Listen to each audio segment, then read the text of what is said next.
രാജ്യത്തിന്റെ രക്ഷയ്ക്കായി ജീവനും സ്വത്തും ബലികഴിച്ചവരുടെ പിന്മുറക്കാർക്ക് പൗരത്വവും അവകാശങ്ങളും നിഷേധിക്കാനുള്ള നീക്കം രാജ്യദ്രോഹമാണെന്ന് മുസ്ലിം ലീഗ് സംസ്ഥാന വൈസ് പ്രസിഡന്റ് ഡോക്ടർ സി.പി. ബാവ ഹാജി.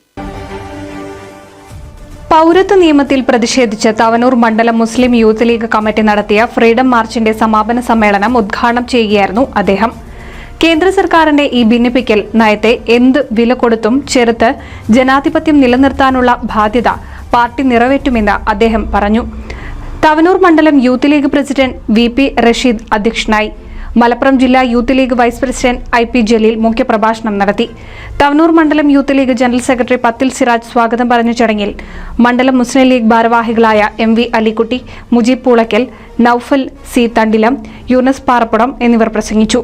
പ്രതിഷേധ ഫ്രീഡം റാലിക്ക് അസ്ലം തിരുത്തി, ഗഫൂർ കണ്ടനകം, K.V. റസാഖ്, റഫീഖ് ചേകനൂർ, ഷെഫീഖ് കൂട്ടായി, ഷൌക്കത്ത് കുന്നത്ത്, ഷാഫി അങ്കിലും എന്നിവർ നേതൃത്വം നൽകി. NCV news Edappal.